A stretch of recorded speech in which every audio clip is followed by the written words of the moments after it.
it's very cheesy to start a debate like this with a quotation from Foucault, but I had to. I was I was very much reminded when I watched this again and I saw the list of these animals. There is. In Les Mots et les Choses, a part where he quotes a story by Borges, which has a strange list of animals. It says, like, there's animals belonging to the emperor, stuffed animals, invented animals, wild dog, animals included in the present classification, camels painted with the fine, animals painted with a fine camel hairbrush, etc., etc. So it's a very strange list. And he says this kind of field of putting together these very different things creates not a utopia but a heterotopia. And this disturbs us, he says, doubtlessly because it secretly undermines language, because it stops us from naming this and that, because they shatter our common words or entangle them. So we're I think dealing here with a cinema that is in a certain way a heterotopia, if you want something that kind of shatters meanings and syntax and everything. So I wanted to start asking Roger, who is a film critic and so is in the business of talking and writing about films. How do you approach a film like this? How do you write about it? How can you make that kind of transparent, visible? This is you should be the lady first, but I like that very much, that you don't follow that. First of all, I'm not a misogynist, but I like to not be obeying what everybody does. First of all, let me thank the people who is organizing this Critic Week. Firstly, because I wouldn't be able to be here. They pay my ticket from Argentina, and it's quite an effort for young people who is behind this to do that. So I feel honored in that sense, and I hope to justify in a couple of minutes what you spend in me. I think it's absolutely relevant to quote Borges and also Borges and Foucault, more Borges than Foucault, in fact. Because first of all, the previous film made by she and her husband, Nicolás Pereda, who is a Mexican filmmaker, it is in fact a film whose name is a tale of Jorge Luis Borges. And it's called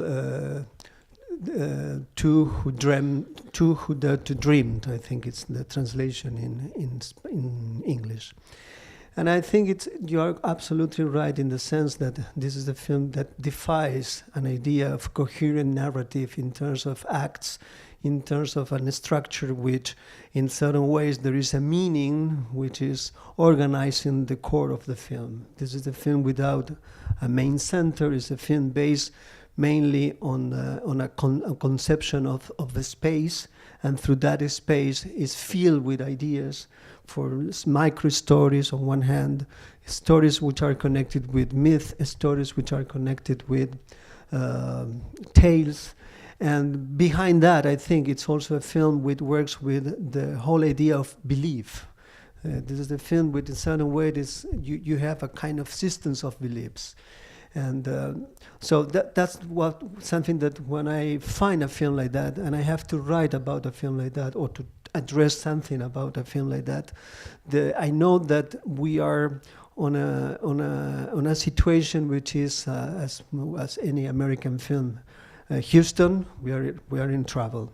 We are in trouble because nowadays the code that we share with audiences and viewers, even among film critics, it's a code which is a core of meaning, a meaning that is easily to be grasped, and then through that meaning there should be a kind of edification or a kind of message, secret message or not so secret, to be embraced or hate. That doesn't matter. But these kind of films are not on that particular path. So the first thing that I do usually when I see a film like that is try to understand the material structure of the film. And when I say the material structure, I'm thinking on one hand on sound on one hand, on the other hand on the images, on one hand on time, and in the other hand on the space. So through understanding space, time, images and sound, I start grasping something that the film is about, or what the film is in certain ways trying to grasp. Sometimes in a successfully way, sometimes perhaps not, but still there is an effort to do something. And this is one of the things that I like to say. The second thing, I have a kind of hypothesis towards this film particularly. It's not only with this film, for many contemporary films, which in certain ways are in the same track. I mean, define the idea of a coherent narrative, define the idea of a linear narrative, not even circular. If not, I would say rhizomatic, or in certain ways, in a kind of multiple way of open up one layer after another. So my hypothesis is that nowadays, many filmmakers who are between 25 and 35, they are son or daughters of the internet era. And the internet, according to myself, when I see a film, first of all, I try to understand in what kind of tradition this film belongs to. When I see this film, for one hand, I can understand that maybe Bussmann and Pereira have been watching, maybe not, Chris Marker. So you could find that, but it's not exactly that. We also have the quotation of Borges that you mentioned and the previous film. So Borges, in certain ways, was always playing with that, putting together things that usually are not together, disobeying the tradition that those tales or signs were produced, and doing something new.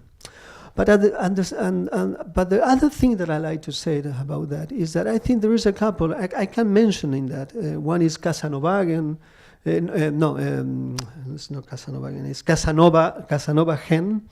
It is a film that is in certain way connected with this film particularly. But we can mention many films which in certain ways they work through that kind of fragmentation, through that kind of no center. And there is a kind of small topic. It could be in the case of Louis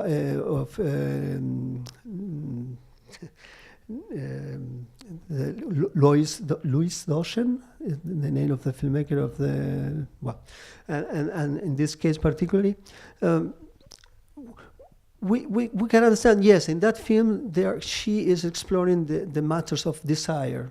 Here, maybe you are exploring the matters of space and narrative, or space and beliefs.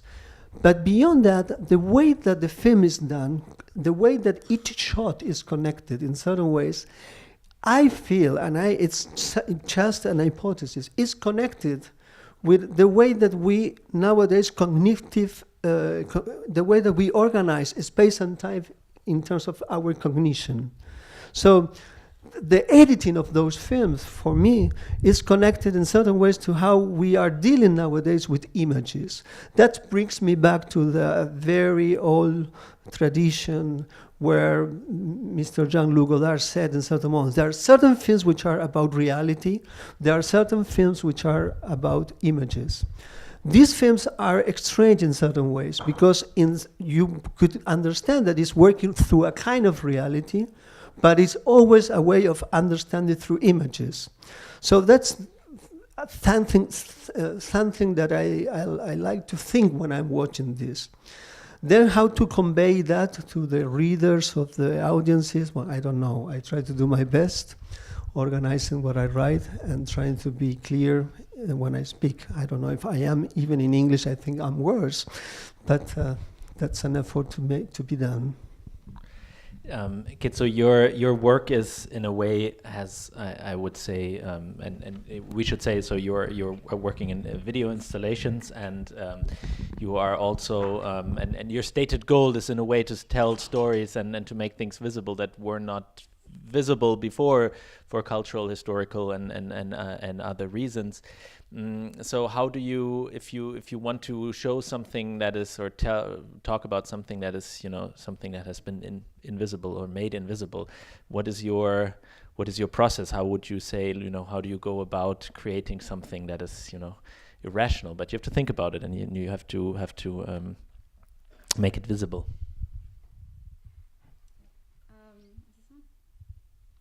No. Yeah? Yes. Okay.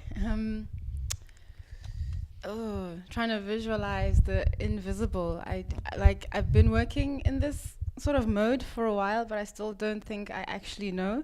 It's just sort of a process of doing and exploring and being. And I think the way that I do it is that it's very embodied. It comes from a very sort of embodied place, because the histories, because the material, I suppose in a way it's about visibility, but I use history as a material to talk through that, to negotiate visibility and invisibility. So I sort of use my body as a sort of a conduit for presencing histories that have been negated. I'm just trying to kind of find a way to bridge it to the film here, but let me just sort of think through my practice a bit. So in terms of your question, how do I visualize it? So if I'm thinking about history and invisible histories and kind of erased narratives that could locate me in a present that sort of values my humanity, that's what I'm looking for. So I sort of go through a process of thinking through a very embodied way of thinking through history, which is a very ancestrally driven mode of thinking, which is something that I positioned within a kind of a PhD. I did my PhD thinking through ancestralities as a way to kind of work within, but also without and beyond the constraints of a sort of a way of thinking that negates my being in a way. Because those histories negate my very existence. So sort of by privileging the embodied presence of me channeling an ancestor whose experiences in the past have shaped how I move through the world. So it's sort of like this linking. So I think through this linking through time and a compounded time, and thinking through the present as just sort of this mass of all the pasts that have accumulated. So it's like kind of, the body as a way to open up a present that is just full of all the ghosts, and that is presenced through the body, that I use my own in places that are specifically very heavy histories, and sort of channel and various ancestral ideas through my body in those spaces, inhabiting them. So it's sort of, it's very much of this, and it's an embodied thinking. It's not sort of a very in here cerebral way of negotiating these things. It's much kind of, it wants to break out of the brain and be in the body and in my whole being, because that is the sort of negotiation between being and non-being, being denied being invisible as Black people. And so that's the, which is what was really exciting about this film for me. Sorry. No. I was thinking about, because I mean the presence of bodies in this film is an interesting phenomenon, because you're mentioning it. It has, on the one hand, you have this. I mean, it's very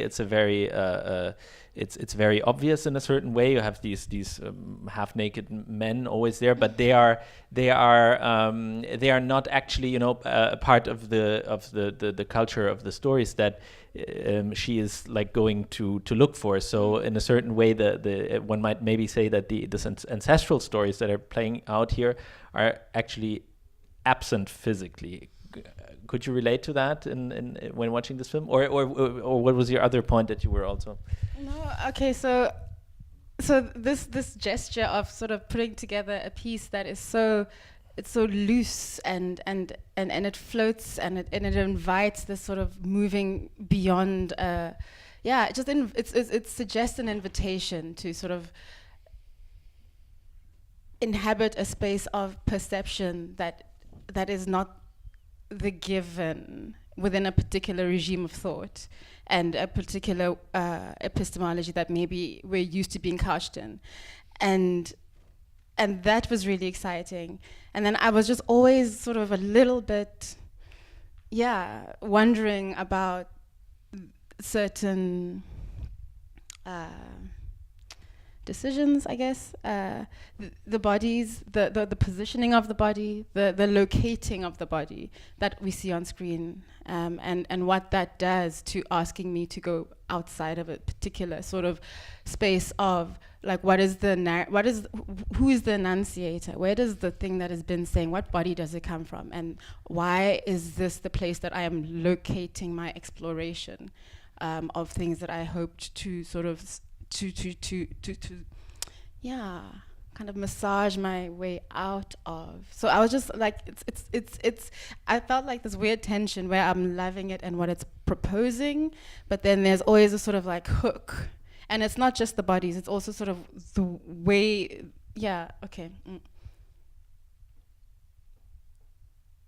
I'll think about that. Is it maybe like, I mean, because it's one aspect that is, I think, a part of this film, not only because of the training of the director, which has this anthropological side to it, that you have a strange, in a way, a strange kind of anthropological,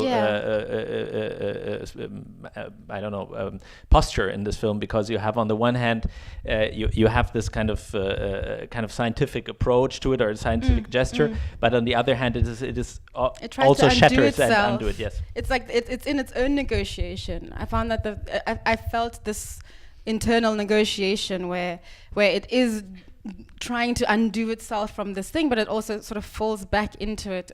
And there was a few scenes where it was really sort of marked for me, sort of the one with the horse, where it's literally explaining a list of things to me, but at the same time, in that very moment, asking me to think about darkness and not being able to see, and different ways of entering into a darkness. And as these things are happening and coexisting, and I think maybe that's also interesting in its own right, but it's sort of, and there's another bit, I wrote it down, I can't really remember right now, but I think it is interesting in its own right. It just kind of, there's a sort of a block, because I want to just fall into it and run with it and be with it, but then there's these sort of, that anthropological feeling, that kind of voice of authority that comes back, and then it undoes itself, and then it asserts itself again. And so I felt like this dance in the film, where it's also sort of negotiating this offering and sort of something else that anchors it back into all-knowing, kind of knowledgeable. I think the question of the what we can know and what we can grasp in this film is also much, and you mentioned the fact now you mentioned the internet as one factor, which is maybe something which creates a structure. The other big question that is, I think, present in the film is also the technological aspect of how an image is created and how an image can be created. So do you think that we can, in a certain way, I mean, one might even say that she kind of tries to overcome the link of technology and visibility, because she takes this high tech, because needs to be said, it's filmed like in a very high tech, with a very high tech camera, and then being retransferred to a film, which kind of destroys this whole thing. So do you think there is do you see strategies here at work in which one might say, the intricate link of technology in cinema is trying to be kind of also destroyed or overcome or analyzed, maybe? I don't know if it is. It's me. I don't know if there is a plan behind it. Of course, there is a procedure done, in the sense that there is a transfer to film. But it's interesting what you said, and for me, I'm truly concerned on what you are in certain ways saying, not completely perhaps, but it's implied, which is the connection nowadays with the textures and the ontological side of images. Nowadays, images are absolutely on the realm of transparency, on the realm of the high definition. It's like you almost feel in certain films that you are touching the reality in itself. But at the same time, I think something is lost on that. I don't say that filmmakers shouldn't do that. I said something maybe is lost, or something should be related with the old tradition of cinema, where you don't have that. There is the way that the texture of the 35 millimeters films, or any other kind of analogical medium in that particular sense, it has a kind of it was not reality. It was a kind of reorganization of reality in a kind of second nature. But in the digital cinema, especially in that kind of imperative of the transparency and the high definition images and sound, you believe for certain moments that you are touching there, but at the same time, I think something is missing on that. And that is the problem for me, a film like Rome, for instance. Rome, for me, everybody say, oh, what a photography. And I think the problem of the film is the photography, in fact, is the ontology. It's exactly the opposite. Besides maybe the idea of class that the film is working on. Beyond that, there are 3-4 moments that for me are absolutely magnificent. I'm not saying that the film is bad. I'm saying that many of the reasons that the film has been praised maybe are not the proper one. And in this film particularly, something that I like is that they are not participating in that kind of aesthetics. It's not a film which work with and that is in fact the opposite of the film, because everything shouldn't be absolutely clear in front of the camera. There should be always something, a kind of game between what is visible, and I wouldn't say invisible, which is visible and not visible, which is different than invisible. From my point of view, I hate the Little Princess, the story for kids, because the whole idea that the essential is invisible. I think this is not an idea for cinema. Cinema works through the visible universe, but also from there is always in reality a kind of resistance towards being filmed. So, but that is different. The dialectics here is between what is easily visible and what is not easily visible. But is this dialectic not? Is this resistance now? I mean, this is maybe the decisive question that the technological point here is asking. Is this resistance of reality to being filmed going away?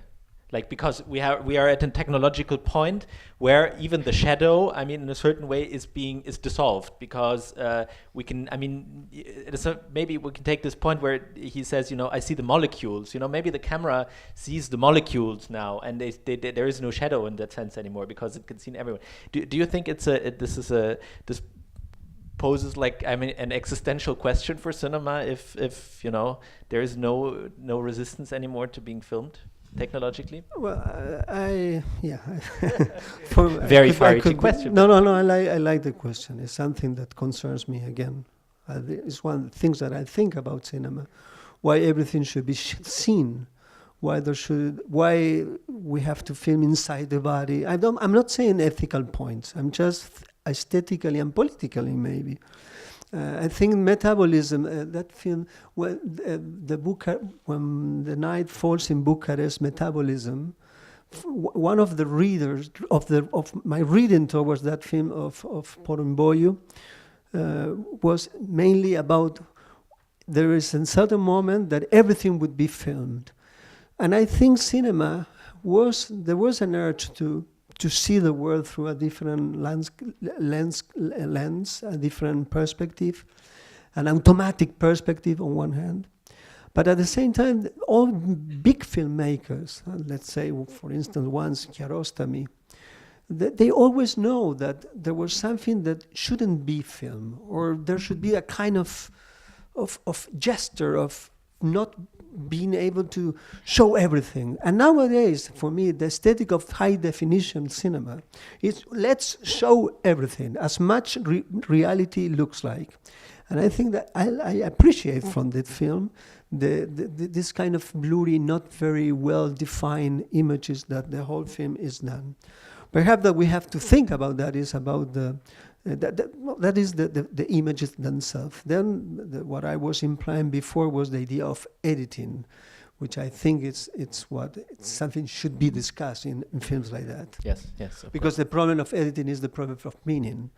So we think that if we associate A with B is C, I'm not sure that A, B is C.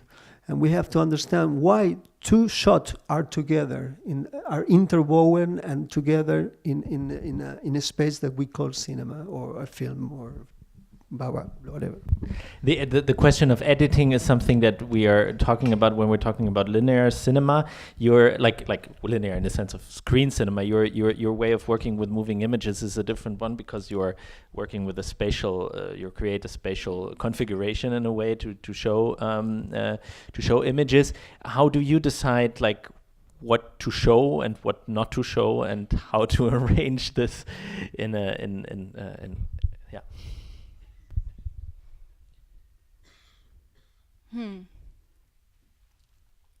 It's I don't think it's something that's I think the work is also always a process of me exploring, so it's not so much as thing of there's a decision, and I think I was thinking about this in the back of my head when I was thinking about the decisions made here. I'm like, maybe it's also just a thing of it's an exploration. So I think what ends up being seen is sort of the process of thinking through what it means to think of oneself as a fragment in relation to again this thing of being of these sort of ghosts and ancestors that's whose story I'm a continuation of.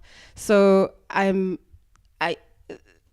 the way that, and I think I like working in this way that is installation based and not necessarily you sit in a cinema and see my organization from beginning to end, but you sort of enter in at whatever point you enter the room and you leave, maybe you come back, you spend longer time, you see a whole cycle, you don't. So your experience of coming to the work and leaving the work is another sort of level of composition, because what you see is me sort of fumbling around in the darkness looking for things that I don't really know how to articulate, but I use whatever senses, like I said, that are available to me in various different ways to try and articulate something.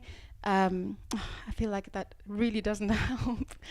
No, I think it's an maybe we can go to it bridges to another thing that I wanted to talk about, because the one arrangement, of course, which is very visible in this film is the one between the voice or and the images, and this voice in a certain way has a tendency here, I think, to always want to make things mean something. So it's like it is adding another layer of thing, and it starts in the very beginning where you see these people standing on the cliff, and he says, now look, there's this guy with the green shirt, and he's just caught a fish, and you barely see it, and from this moment on the voiceover in a way certain gives a layer of meaning to everything. Did you feel in a way that this was like kind of this was forced upon you in a certain way, because you said, in a spatial arrangement you have a different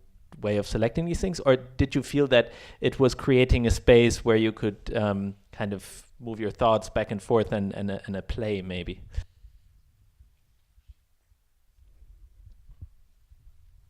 I think I had conflicting feelings towards the voice.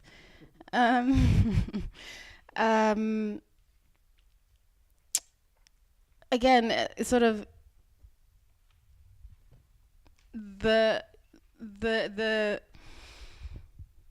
was moments where I just enjoyed sort of this accompanying smallness of notes, talking about literally what you see on screen. It feels like a veil. It's like it really gave it. It did produce beautiful textures, I think, of kind of a repetition and a layer, and so in some ways I enjoyed it, but in other ways it just really reminded me of just how much space of narrativizing is taken up by particularly positioned bodies, and sort of I'm having all these anecdotes explained to me and elucidated and presented from a very particular positionality, and I wanted maybe somehow to enter into it in a way that isn't mediated in that way, or mediated by sort of I think one of the things that I didn't pick up the first time I watched it, but I picked it up, but it was a feeling throughout, and I think it has to do with the voice, that the first thing you hear is this voice talking, which is a masculine voice. It's a young man, and he speaks about a young native girl, and sort of the place now that puts him in, which is non-native, because if you are also of this place, you just take yourself for granted. So he's not taking the way she is for granted and putting himself outside of that. So he just positions himself in a very particular place, and then now I'm just stuck on that. And sometimes it's like I'm being, it feels like this voice that distances me from, because it's mediating in some ways, but then at other points it's really just really beautiful and lyrical. So it's again, as with other components that I feel do really nice work in some ways, and then undermine it in other ways, and then producing this internal tension within the piece, which is also, I think, quite interesting to think through and consider what's happening in that. So what kind of, you talked before, Roger, about the question of belief. So I think it's a very important topic or like a very important concept when you talk about these kind of films. What kind of a belief system does this, or what kind of a belief does this film put on us, demand of us? So because at the end the film kind of has this small motion of giving like kind of a key to understanding everything, because the voiceover says that it explains a little bit his own position, and then you have this game where they are kind of metaphorically drawing these lines and everything. So does a film like this to work kind of needs to make us believe in this system, in this reality of this place? Is this necessary for us to kind of get into it and to go with this film? It's a bit of an abstract question maybe, but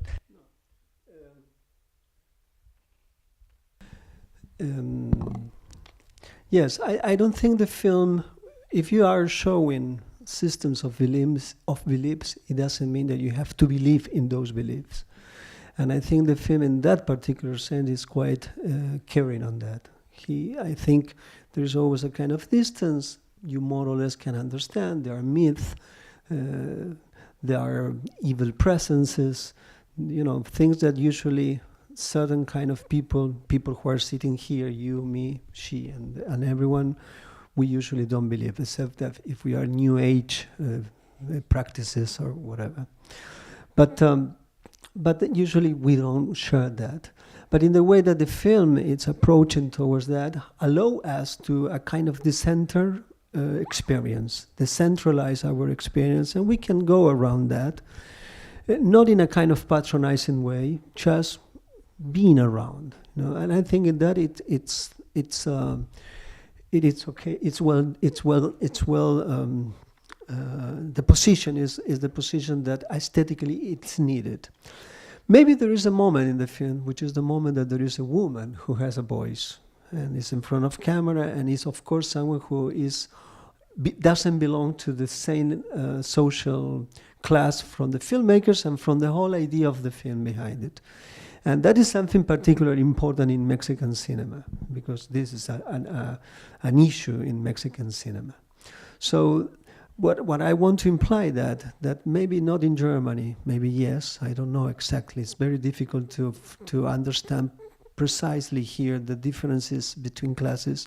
But in societies so asymmetrical as the Mexican or the Argentinian also, there is a kind of the incommensurability that you have towards other cultures, you also could have towards people who don't believe to the same class class that you belong to. So this is a problem also aesthetically and politically for a filmmaker, and for Mexican filmmaker even worse, because 95% of the Mexican filmmakers are rich.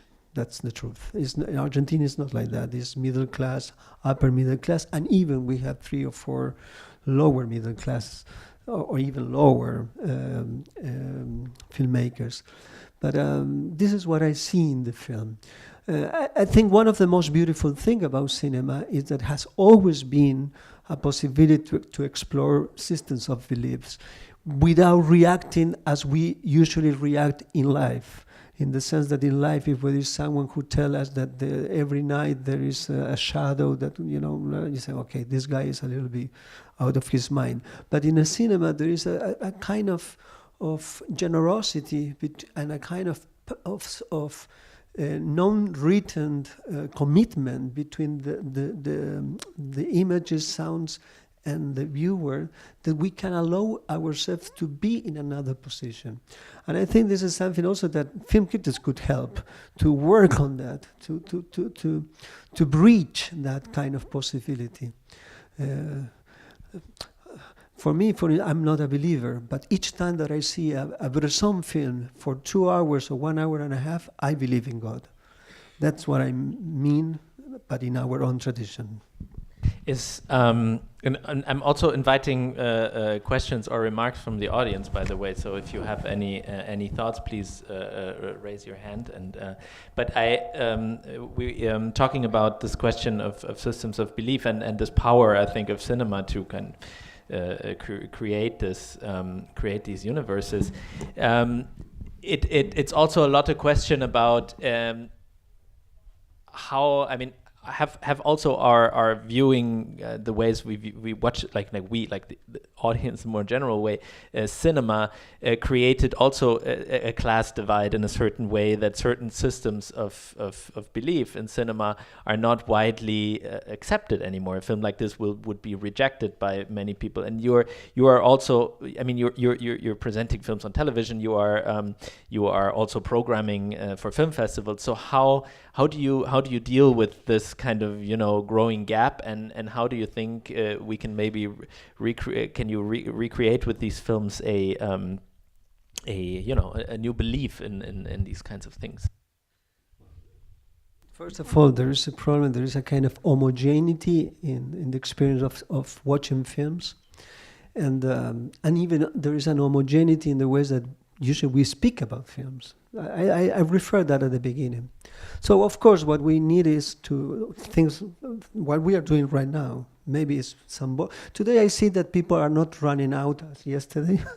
Maybe we are doing a better job, but we're also a bit preaching to the choir here in this sense. But that's okay. That's okay. That's enjoyable. Okay. But I mean, situations like these, it makes a kind of I didn't understand nothing about that, but maybe I can have some attention towards the way that the filmmaker is working towards the idea of the space and time. And someone would maybe never heard that. I can't think of film in terms of space and time. Usually we think, what does it mean? What is the message? And we know what we always quote at this moment when we say films are not about messages, and we always quote Alfred Hitchcock that the best way to send a message is by mail, and nowadays by email or WhatsApp. But that's not. But usually reduce the possibility of films in that particular way. So first of all, is to open up possibility to open up and to enhance the experience of being in front of images and sounds. There is something absolutely physically strong watching films.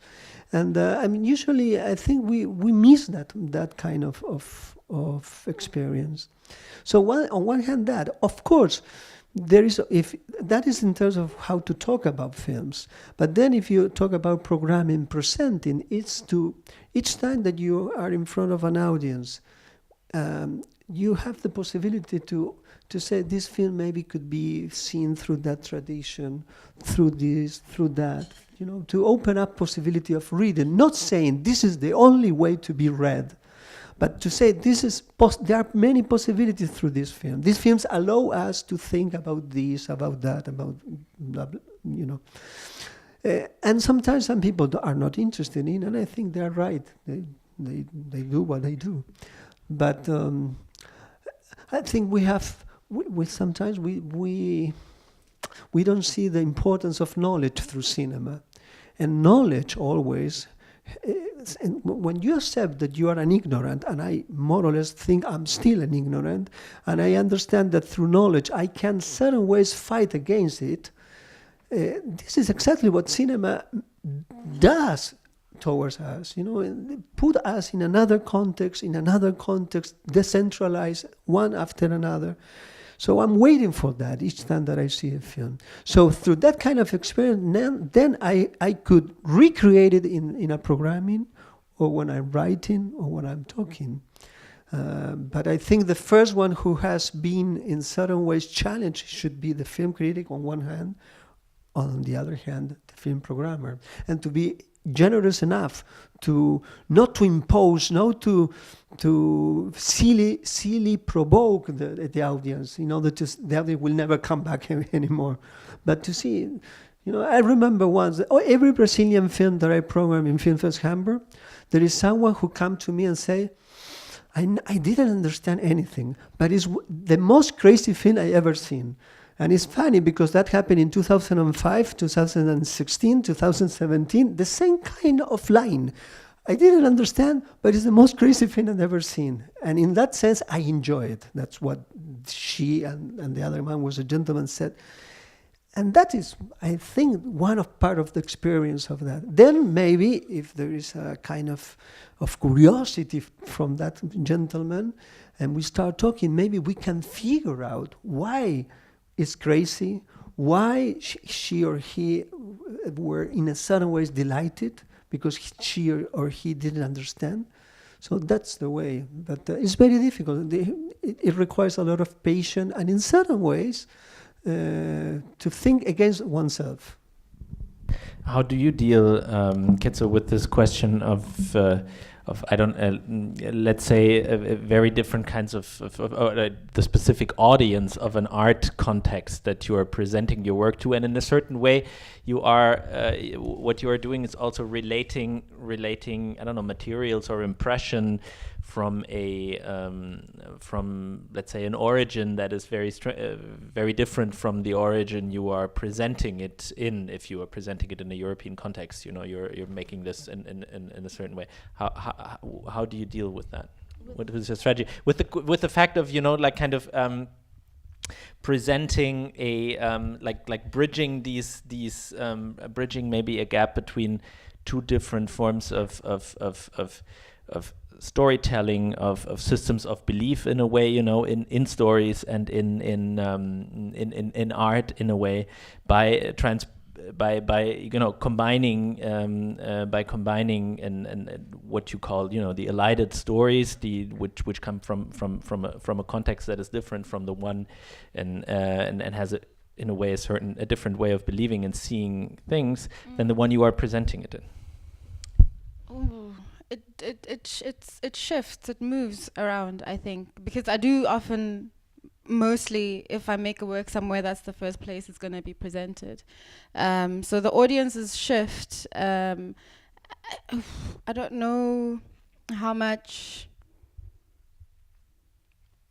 I mean, I try and listen to people and hear what they're saying, but I mean, like a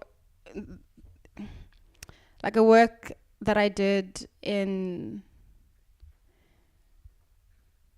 I don't know, because it's very slippery, and because a lot of the stuff that I do slips in and out of different places and reappears and isn't really very contained. And I think there's sort of lack of containedness. They reappear where they need to reappear in a way that kind of a haunting reappear. It's stuck to wherever it is stuck to, or whoever is stuck to, and it makes its presence known in the moment of haunting, when a trauma that's been this sort of like idea of ghostly matter, where a haunting happens, where it's like the capacity to override it is thinned, and it pushes up through the surface. So the way the videos work, it's like if I'll make a piece that I am responding to a particular place that is maybe this particular slave dungeon in Ghana, and it's made there and it's shown there, and then now I'm making a piece in Bayreuth in Bavaria and it's dealing with this space, and I have images from here. So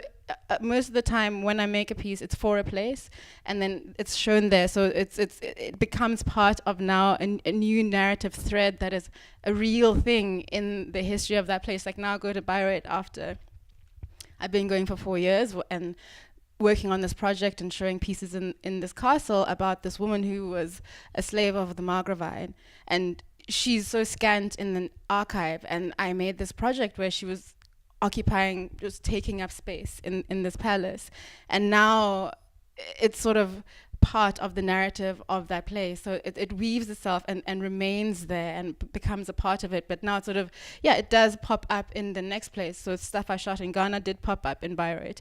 Now I showed something in Bayreuth and it exists online, outside of the context, and I think that's where I lose.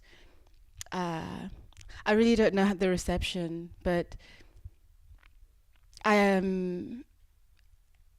This is in a way an advantage of in a certain way of kind of an installation art, because it more kind of fuses with the place it's being presented in than, for example, a cinema, like a film in a way. Yes and no. It depends on I think it's just my particular way of working, where I'm anchored to place and the sort of narratives that run through place and sites. But I mean, if I was presenting in a white cube, it would be sort of the same. Not the same, but a similar sort of, not really anchored in this. So I think it's just a particular thing for the decisions I make around sites and the importance of site and sort of palimpsest and keeping on layering with, maybe something that was just so tiny, and I just feel like it needs to take up more space. It needs to be more,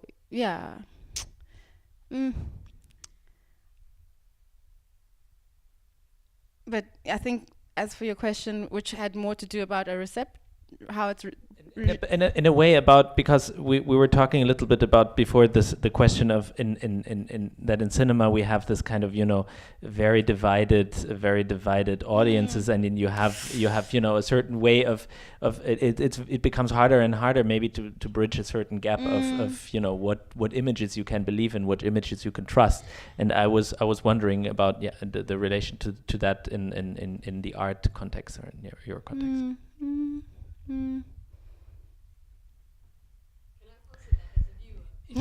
Please. Because I think what is liberating and beautiful with the way you present your work is that you also put it in a context where you take for granted that this is the context. You don't explain. You trust your imagery, your what you want to convey, and you trust the audience ability, wherever we are, whoever we are. You trust us to somewhere find the universality in it, and I think it is very important. The same way that sorry, his name escaped me now. The director here, he has a world that he takes for granted. That she takes for granted, and I was thinking about that. So in a way, what she does, she takes it for granted. She's very generous in it, but it is this trauma that you are talking about, to watch a film whilst being othered, that you are in it and you feel welcome in it, and you immerse yourself, and you feel the universality of it, and then pew, she throws you out with a body, with a gesture, with something that tells you that actually no, it wasn't your world in the first place, and I think that is something that you manages not to do. Are there any other remarks or questions, comments, criticism from the audience? If this is not there's one in the back, please.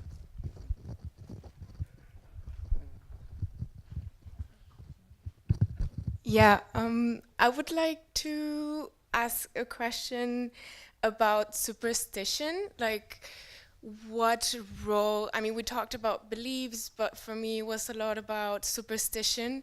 Like, I think, like how I saw it, because I'm from Mexico, I was like super scared the whole movie, and it's like, oh my god, all those stories are so true. It's like at any moment there's gonna be the woman there, or like, it's just like these stories are so true.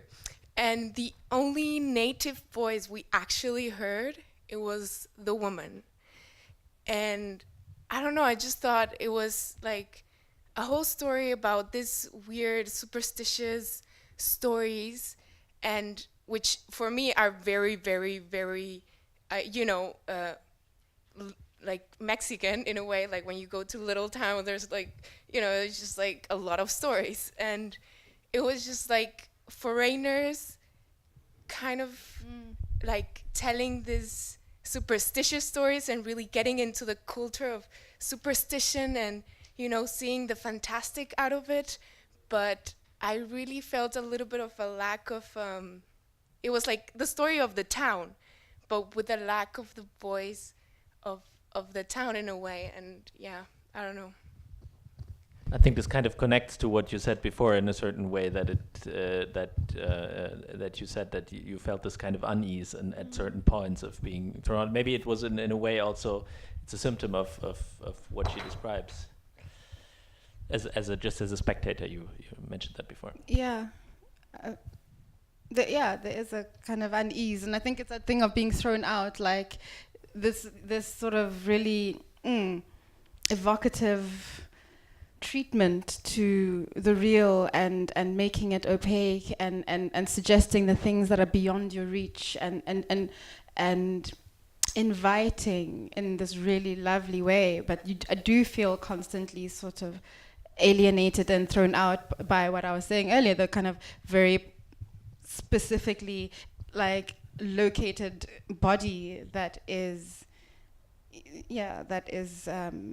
maybe what a body that's been taken as a universal, and it sort of takes up space and narrativizes and produces knowledge, produces histories, produces reality that we take, that we is the hegemonic. And then it's like kind of now exploring all the stuff that's been othered through still the same place, and not having space for those enunciations to come from elsewhere. And so this is sort of something that I guess just irks me, because I can't help but be irked. It's just what. Did you feel that in a way too? Can you relate to this proposition? I would say that it depends from the point of view if it is a superstition or not. On one hand, of course, for me, the film deals with superstitions, but the people who believe in superstition, they don't see those as superstitions. They are beliefs which somehow are connected with a tradition. So that's something that is very difficult to tackle to understand. And I think in that particular sense, the film, I insist on that. There is a kind of distance, like putting together, and it's not only Mexican myth, which are not extremely clear, like it's a little bit vague, no? It's not, there is a kind of lack of context on the myth and so on. We cannot maybe think this, that, even the second shot of the film, which is the Arabian, is being talking in Arabian, and what he's saying is referring to another kind of, or a kind of mixture. We don't know, but I think when that's what I like. I like so much Jacques Tourneur films, and I think he's one of the best filmmakers on beliefs. And that whatever he does, somehow that problem of beliefs is there. Not only I Walk with a Zombie, which is the most known film, but even that film is particularly great to see how to deal to that kind of topic. You know, it's a superstition from a point of view, but it's not from another point of view. And at the same time, it doesn't mean that everybody, maybe it's not that, I'm not saying that everybody should be taken as a possibility of truth, maybe not. But mainly the main approach when you're doing through art, maybe it's that kind of distance and playing with other kind of set of beliefs. So in a way, you would say that the fact that it's the playful aspect in a certain way that this has would in a way, or like your defense of the film would be say that this playful kind of dealing with this kind of alleviates, I don't know, the need of authenticity, if you want, because that is, I think, if I like vaguely like the part of what she mentioned, so that this is not being, it's all very like kind of traditional stories from that place, but they're not being told in an authentic way. I mean, you know, because they're being reflected and told through the lens in a way of this group of men and this foreigner in a certain way. I think it helps, but at the same time, I see there is a problem in the film in that, and there is no clear position on that. And you could see that there is because on one hand there is that kind of a problem, the system of beliefs, but then there is a kind of philosophical meditation on animals, and you know, and then we have this, and that's what I mean, the problem of editing and the problem of how two shots together mean something. Somehow we don't know why we are in the American National Museum of New York with the animals, you know, on this part with the animals. So from where does it come from that? Why is this on the film? What is implying that? And so that kind of, this is the moment that I feel that there is not enough work towards the all associations playing together. There is a very interesting article in Argentina written by someone who I would say is a kind of enemy of mine as a film critic, politically also. Doesn't matter who he is.